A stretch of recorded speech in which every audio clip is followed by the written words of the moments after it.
That's right, baby. We're doing this again. Hello, my name is Gallade, and welcome to the IBL. And for those of you old enough to remember it, yes, I mean the IBL. Yep, one of the classics. And we are here to fight and conquer for glory. Let's get right into the fun. First things first. We have the Annihilape. It's not quite a Terra Annihilape. We don't want it to be too broken. But still, this thing is a problem child. You want to click U-turn on us? Sure, just give me 50 base power. This thing will snowball faster than you can say, hold on, what's that coming towards me?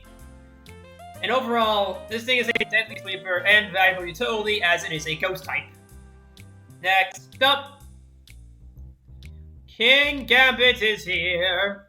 Honestly, the sidebar or purpose says so. Annihilate's partner in crime, a valuable ally, and great synergy with it.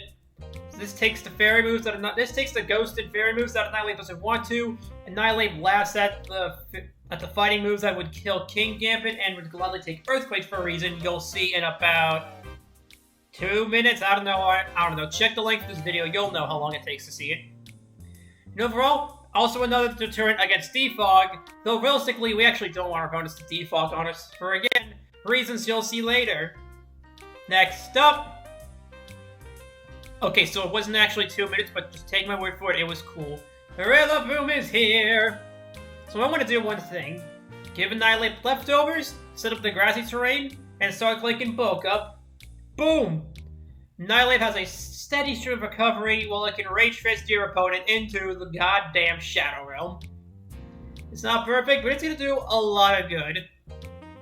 Now, it is nerfed from its 70 base power, Grassy Glides up 55 base power, but it still does hit decently hard. I mean, it's minus 125 attack. So it is still strong. It's just not round 1 material like it was in PWC Season 7.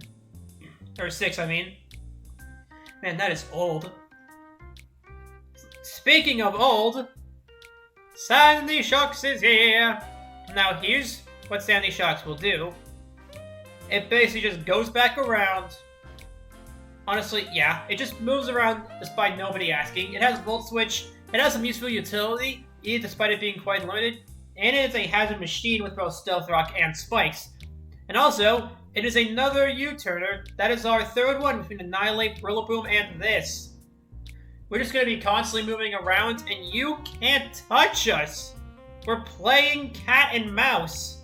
Or I guess, metal, monster, and whatever monster they have out. I don't know where I'm going with this analogy. Next mod to transition. Diancie's back! Now, here's what we're doing with Diancie. This is going to be our Terra Captain. However, we have to only pick 2 types for it. So I chose Fairy because, you know, stab moonblast, spooky, scary skeletons. And Fire, because that is something kind of Diancie commonly struggles with, even with things like Earth Power. You can still struggle with Steel types and Grass types. So I grabbed the Terra Fire to deal with that. Now, overall, not much I can say here. Very useful tank, and I'm glad to have it on the team. Next up, it's back from DDL. Vaporeon. Here's the deal. It was one of our most valuable mons in DDL without Scald, but now it has it again. So, enjoy running Covert Cloak, asshole! Napoleon's gonna do everything it did in DDL just as well here. I am super looking forward to it. Next up, here's our hazard removal. This is why I don't want our opponents to defog on us. Because why get rid of the hazards when we can say, no, please, I insist, you take it. Because I don't want to waste slots on hazards. Hazards are overrated, I say. They're stupid. So what if they help the 6-0 Flame? They're still just useless. Also, this thing is fast as balls. And overall, it's going to complete our Fire, Water, Grass score, something I desperately want. Next up. Okay, listen. I don't like this guy. If you were here for the Alpha Fight Club, you know I don't like this thing. But here's the deal. Look, it's a flying type. We have an earthquake problem. Rillaboom notwithstanding. We have a bit of a speed tier gap between 119 and 101. This solves that. I'm still pissed at Jugulus, but I'm willing to give it another chance simply because we need it. Now, on the things I do want to talk about. Pete and Thriller is here. Now, normally I leave throw as like a side note as, hey, look at the funny Eevee, but I should probably mention it is legally a Terra Captain, being able to Terra normal and electric. Normal because funny adaptability, and electric because lore.